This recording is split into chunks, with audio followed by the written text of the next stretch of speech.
Uji Wilcoxon dengan SPSS. Konsep dasar.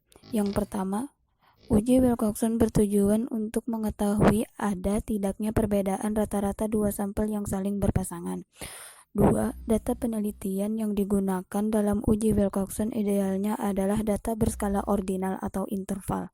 Yang ketiga, uji Wilcoxon merupakan bagian dari statistik non-parametrik. Maka dalam uji Wilcoxon tidak diperlukan data penelitian yang berdistribusi normal. Yang keempat, uji Wilcoxon digunakan sebagai alternatif dari uji paired sample t-test jika data penelitian tidak berdistribusi normal.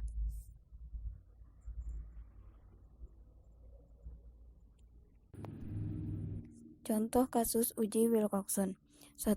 Dilakukan penelitian untuk mengetahui pengaruh ruangan yang diberi AC terhadap produktivitas kerja.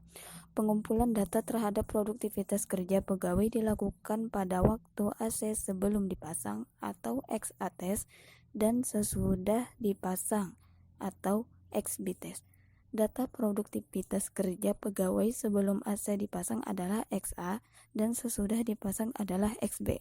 Berdasarkan hal tersebut, maka hipotesisnya adalah ada perbedaan hasil produktivitas kerja XA test dan XB test, yang artinya ada pengaruh penggunaan AC dalam ruangan terhadap hasil produktivitas kerja pada pegawai.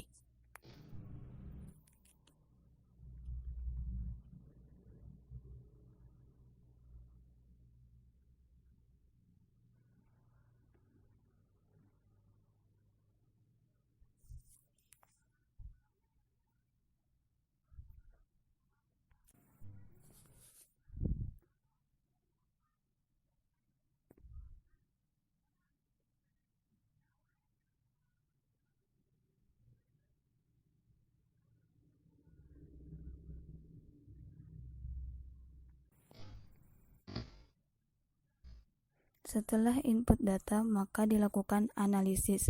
Setelah analisis, yaitu output SPSS.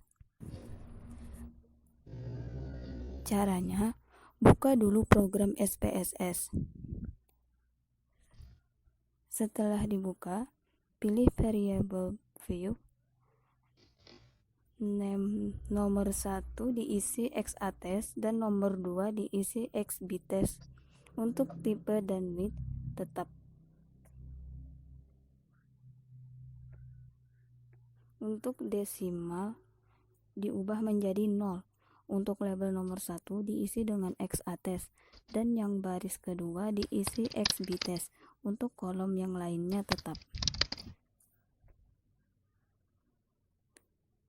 Selanjutnya, pilih data view. Di bagian ini sudah ada dua variabel. Tinggal dipindahkan data yang ada di Excel dengan cara di-copy kemudian dipaste di SPSS. Setelah di-copy kemudian dipaste di SPSS, selanjutnya tahap analisis data. Analisis data ini dengan cara klik menu analis dan pilih non-parametric test. Kemudian legacy dialog. Di sana terdapat ada beberapa pilihan. Pilih saja to related sample. Setelah itu, kemudian muncul kotak dialog. Pilih dan klik XA test. Masukkan ke kolom test pairs. Begitu juga untuk XB test, sama dengan XA test. Untuk tes tipe akan terpilih secara default, jadi tidak perlu mengubahnya. Kemudian klik OK, maka tahap analisis sudah selesai. Dan begini hasilnya. Setelah tahap analisis, selanjutnya adalah tahap terakhir, yaitu output SPSS.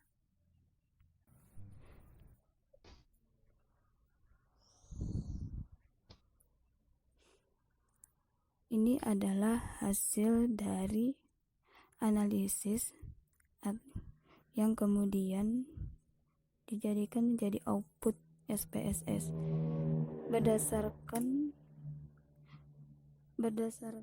Berdasarkan output SPSS, maka dijelaskan yang pertama negatif rank atau selisih negatif antara hasil produktivitas kerja untuk XA test dan XB test adalah 0, baik itu nilai N, min rank maupun sum rank. Nilai 0 menunjukkan tidak adanya penurunan atau pengurangan dari nilai XA test dan XB test. Yang kedua, positive ranks atau selisih positif antara hasil produktivitas kerja untuk XA test dan XB test. Di sini terdapat 10 data positif atau N, yang artinya ke-10 pegawai mengalami peningkatan produktivitas kerja dari nilai XA test dan ke XB test. Mean rank atau rata-rata peningkatan tersebut adalah 5,50, sedangkan jumlah rank positif atau sum of ranks adalah sebesar 55,00. Yang terakhir, TIS adalah kesamaan nilai XA test dan XB test adalah 0, sehingga dapat dikatakan bahwa tidak ada nilai yang sama antara XA test dan XB test.